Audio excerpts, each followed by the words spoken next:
안녕하십니까. 세상을 바꾸자 함은경TV입니다. 지난 10월 11일 강서구청장 보궐선거가 있었습니다. 결과는 예상한 대로 여당의 대참패가 벌어졌습니다. 이 결과가 과연 내년 총선에서 오히려 전화위복의 계기가 될지 아니면 대재앙의 전초전이 될지 귀추가 주목되고 있습니다. 오늘 이 문제를 해결하기 위해서 우리 최고 전문가인 최광웅 데이터 정경연구원 원장님을 모셨습니다.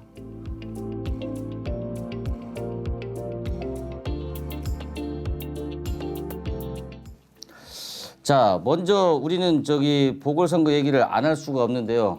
이번에 강서구청장 선거, 이 방송 전에도 그렇고 선거 전에도 계속 20% 이상 진다고 저한테 그랬어요. 20% 안팎으로 질 거라고 얘기했죠. 그래서 저는 그 개표 방송도 안 봤어요.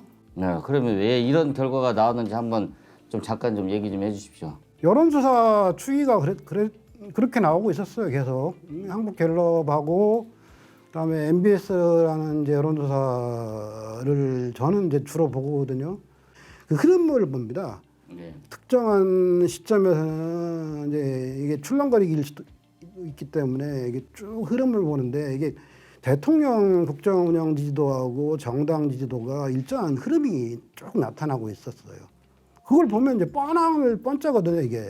그러면 그런 예상을 후보가 결정되기 전부터 가졌나요? 아니면 그 이후에 후보가 결정된 이후에 그런 생각을 갖게 됐나요? 그래서 저한테도 사실은 어떻게 했으면 좋겠냐고 문의가 왔었어요. 그래서 저는 하지 말라고 그랬어요. 공천하지 말고. 예. 그리고 굳이 김태우 씨를 활용하고 싶으면은 내년 총선에 써라. 2020년도에도 강서구에 그 총선에 출마를 했던 적이 있었기 때문에 굳이 이번에 욕먹어가면서까지 보궐선거 당선 가능성도 거의 없는데 출마를 시킬 이유가 없다라고 얘기를 해줬거든요. 네, 그러니까 강서구 자체가 원래 지형 자체도 안 좋고 그 다음에 객관적으로 정당 지지율과 국정운영 지지율도 낮은 상황에서 출마를 후보를 내는 거 그리고 선거 자체가 발생하게 된 이유가 국민의힘에서 이미 그 김태우 씨 문제로 구청장이 거리가 되면서 공석이 되면서 선거가 치루어지니까 책임도 있고 그래서 아예 안 내는 게 좋겠다 이런 게 원래 다수였잖아요. 근데 그 중에서 잠깐만요. 강서구가 원래 지형이 국민의힘한테 안 좋다 이 얘기는 빼야 돼요. 왜냐면은 어떤 지역이든 특정 정당한테 안 좋다 이런 건 없어요. 아, 그렇습니까? 그렇죠. 예컨대 그러면 강남을에 그 20대 총선에서 전현희 전 의원이 당선이 됐는데 그럼 강남구는 안 됩니까? 항상 민주당한테? 사람들이 그런 인식들을 갖고 있죠. 그러니까 그렇게 생각하면 안 된다는 거죠. 네, 아주 중요한 지적입니다. 근데 그러면 이 결과가 대체로 이제 보궐선거가 끝나고 나면은 이것이 앞으로 향후에 내년 총선에 어떤 영향을 미칠까, 또 어떤 의미가 있는가 이런 거에 대해서 사람들이 관심이 많아요. 그러니까 지금 당장은 국민의힘이 암울하죠. 그런데 사람들의 기억력은 14일이라고 하잖아요. 지금 이제 6개월 정도 남았는데 제가 볼 땐 일주일이면은 지지율도 출렁거리기 때문에 지난번에 윤석열 대통령이 지지율이 거의 두 자릿수로 뒤지고 있다가 뒤집힌 게 불과 한 달이었어요. 네. 대통령 선거 때도. 그래서 지금 과거의 예를 한번 봤으면 하는데 보궐선거의 승리가 꼭 득이 되는 것이 아니고 독이 될 수도 있다 이런 사례들이 많다고 그럽니다. 그런 예를 한번 좀 말씀해 주시죠. 2011 대표적인 게 이제 2011년도 오세훈 지금 현재 서울시장이 무상급식 주민투표를 카드를 이제 던졌는데 그게 이제 3분의 1이 안 돼가지고 투표함도 못 열고 이제 자기가 그게 안 되면은 서울시장을 버리겠다 했는데 진짜 버려가지고 보궐선거를 했잖아요. 하반기 보궐선거 10월 26일입니다. 정확하게 제가 기억을 하고 있는데 당시 이제 안철수 그 서울대 교수 쪽에서 민 박원순 이제 무소속 후보가 하고 3파전으로 가면 안 되니까 야권이 연합을 했죠. 네, 맞습니다. 이 야권 단일 후보 경선에서 박원순 후보가 이겨가지고 안철수 이제 서울대 교수가 그때 엄청나게 인기가 좋았으니까 밀어가지고 이게 야권 단일 후보가 돼가지고 당시에 이제 한나라당 후보였던 나경원 의원을 속된 말로 만방으로 이제 이겼잖아요. 그런데 2012년 4월 총선에서 야권이 이제 그때도 이제 야권이 연합을 했어요. 야권이 연합을 해가지고 민주통합당은 127석, 통합진보당은 13석, 140석밖에 못하고 새누리당은 152석. 아, 그러면 아슬아슬하게 이겼다고 봐야 됩니까? 어떻게 수도권이나 이런 데서는 어떻게 되죠 이게? 아니, 그러니까 어쨌든 그래도 과반수를 했잖아요. 야. 그러니까 지금 대표적인 사례로서 2011년도 이명박 정부 때 보궐선거에서 야권이 박원순 시장 후보를 내서서 이겼지만 그 다음에 총선인 2012년 선거에서는 오히려 그때가 이제 당 대표는 누구였냐면은 지금 대구시장으로 있는 홍준표였는데 다 이제 물러나고 비상대책위원회가 이제 들어섭니다. 그 비대위원장이 누구였냐면은 박근혜 대통령이에요. 박근혜 대통령이 비대위원장을 맡으면서 이제 당을 이제 쇄신하죠. 당을 쇄신하면서 당명도 그때 이제 새누리당으로 바꿔요. 자, 오늘 지금 우리 최강 원장님이 중요한 포인트를 얘기했습니다. 첫 번째, 안 좋은 지역구라는 것은 없다. 강남을에서 전현희 민주당 후보가 당선됐다. 그렇기 때문에 꼭 안 좋은 지역구가 강서구가 안 좋은 지역구가 아니다. 모든 서울 시내 전국 어디든지 간에 안 좋은 지역구는 없다. 이게 첫 번째 이야기고요.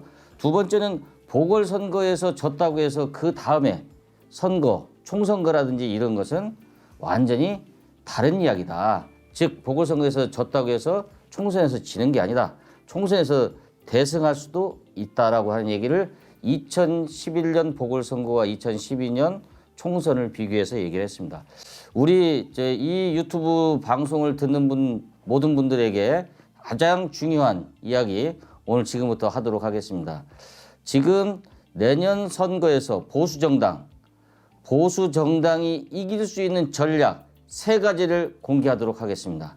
그중 오늘은 첫 번째 주제에 집중해서 이야기하도록 하겠습니다. 첫 번째 주제는 누가 과연 선거를 이끄는가 하는 문제입니다. 그래서 우리 최강웅 원장님한테 이야기를 듣도록 하겠습니다.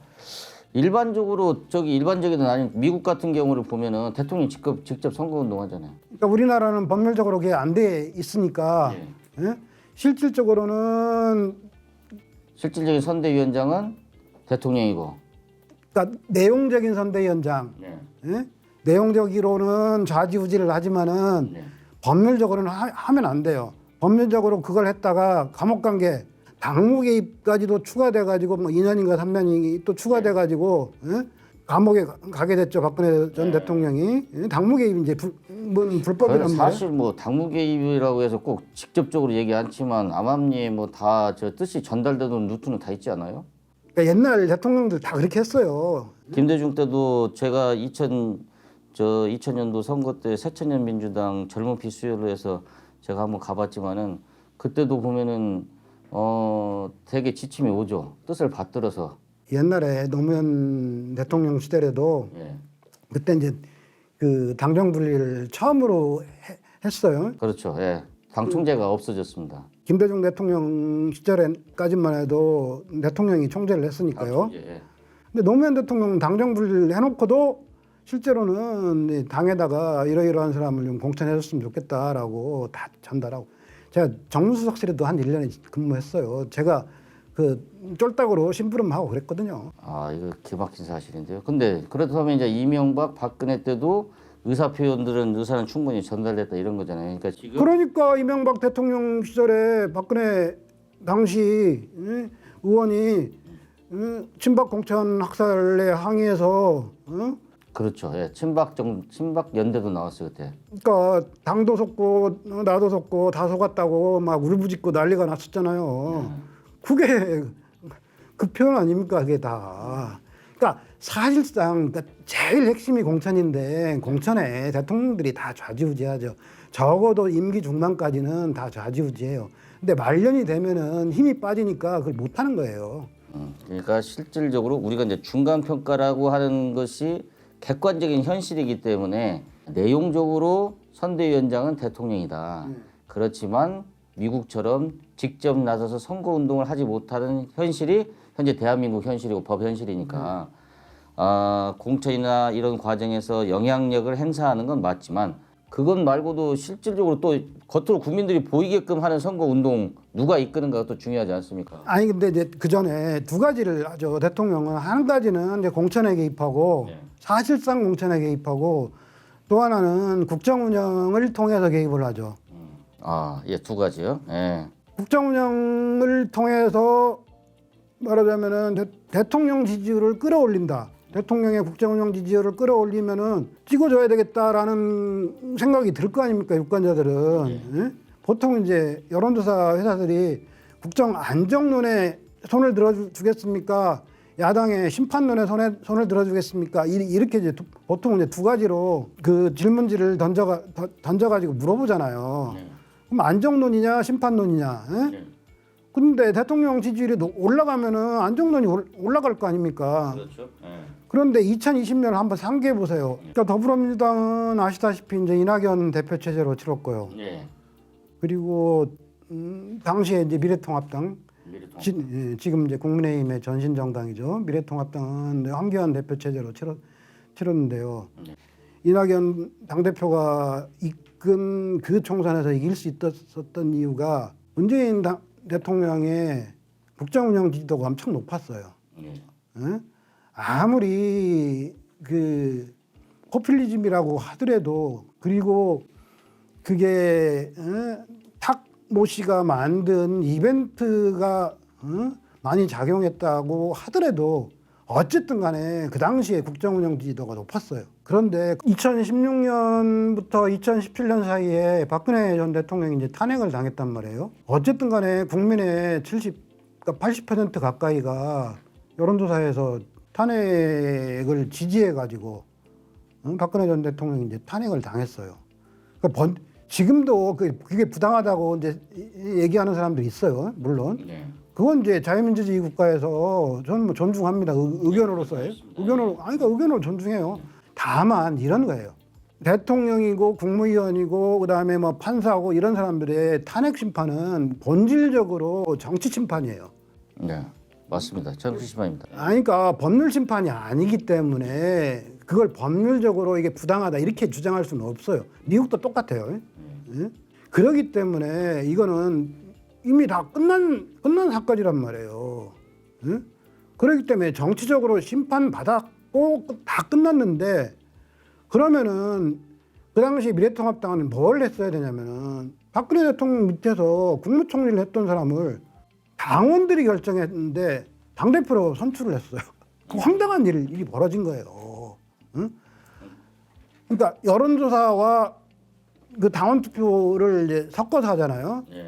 지금도 이제 국민의힘도 지금도 그렇게 하는데 여론조사에서는 압도적으로 일반 국민들이 하니까 압도적으로 오세훈 이겼는데 그 당원 투표에서 압도적으로 황교안 후보가 이겨가지고 당대표로 선출이 됩니다. 근데 합산하니까 근소한 차이였어요. 네, 그러니까 지금 이야기는 높은 대통령 지지율을 등에 업은 이낙연 민주당 당대표와 그 다음에 정치 심판을 받은 박근혜 전 대통령 시절의 국무위원인 황교안을 당대표로 한 두 정당이 붙은 거죠 지금. 네, 그러니 이미 선거가 시작되기도 전에 사람들은 다시 한번 또 야당을 심판을 또 하는 거죠. 이게 원래 문재인 정부의 중간 선거이기 때문에 중간 심판을 해야 되는데 오히려 야당을 심판하게 된 결과가 돼버렸네요. 예. 그리고 코로나가 터졌어요. 2월 달에 1월 말 2월 초에 코로나가 터졌는데 재난지원금을 막 늘려주겠다고 여당이 먼저 들고 나왔단 말이에요. 청와대가 그걸 하겠다고 잽싸게 받아가지고 추경 편성하고 어쩌고 저쩌고 하니까 대통령 인기가 올라갈 거 아니에요. 인기가 올라가죠. 예.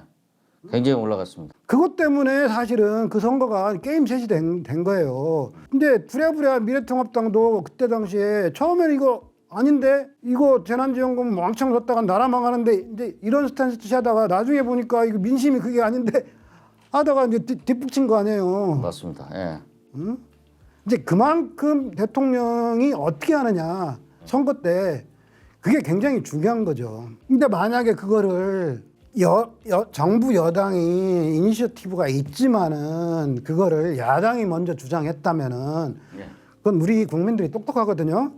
야당이 주장해가지고 야당이 그거를 추경을 하자고 했다면은 그때는 당시에 더불어민주당이 과반 의석도 아니었어요. 국민의당도 있었고 국민의당이 약 40석 가까이 있었고 했기 때문에 어느 정당이 주도해가지고 할 수 있는 입장이 아니었단 말이에요. 그러면은 미래통합당을 찍어주자 이런 분위기가 형성될 수도 있었단 말이에요. 그러니까 바보 같은 짓을 했죠. 이게 뭐냐면 약자 편을 들어주는 게 원래 자유주의 보수주의의 입장이란 말이에요. 근데 이 등신들은 약자를 도와주는 그런 정책을 펼치지도 않아요. 이게 무슨 보수 정당이고 자유주의 정당이에요. 대통령이 자유주의를 그렇게 얘기를 하는데도 이놈의 정당은 그걸 하지를 않아요. 네, 2020년 때 보면은 돈이 이렇게 많이 풀리면 야, 이 코로나 끝나고 나서 진짜 허리띠 졸라매야 되는데 이런 생각을 제가 했어요. 그래가지고 아, 살림이든 가정 살림이든 국가 살림이든 똑같거든요. 돈을 많이 쓰면 그 다음에는 어떻게 해야 돼요?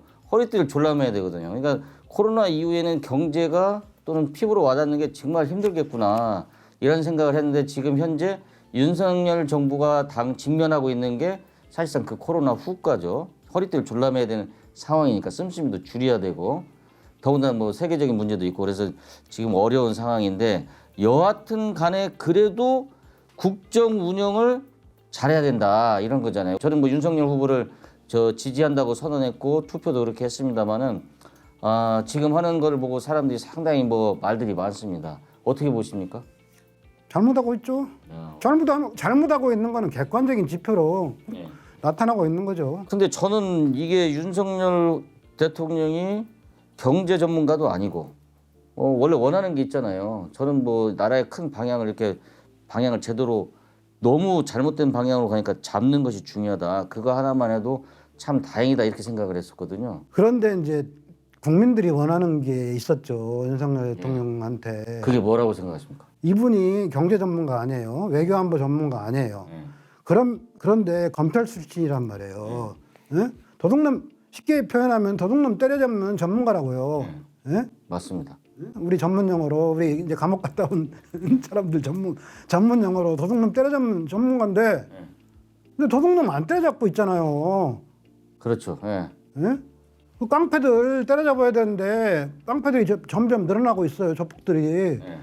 마약 사범들은 지금 초등학생들까지도 엄청나게 늘어나고 있는데 안 때려잡아요. 그 이유가 뭔지 아세요? 뭐죠? 검찰의 수사권 뺏어갔기 때문에 그런다고 얘기를 해요. 전 정부가 잘못했다고 얘기를 해요. 국민들한테 그 핑계가 안 됩니다. 언제까지나 전 정부 핑계 될 겁니까? 아니 수사권을 뺏어갔으면 경찰한테 뺏어갔으면은 경찰은 윤통 부하 아닙니까? 맞습니다. 부하죠. 예. 그러면 경찰들 불러 올려가지고 교육을 시켜야죠. 윤통이 직접 가서 야 이놈 새끼들아 조폭들 때려잡아 마약 사범들 붙잡아 그럼 내가 특진시켜줄게 이놈들아 해야 할 거 아니에요. 드러나지 않는 또 하나만 더 얘기할게요. 그 주식 투자 인구가 1,500만쯤 돼요. 어마어마합니다. 근데 공매도 문제가 굉장히 커요. 큰 손들이 기관 투자가들이라든지 외국의 큰 손들은 불법 공매도를 해요. 그러니까 불법 공매도는 뭐냐면은 원래 공매도라는 거는 그 주식을 빌려가지고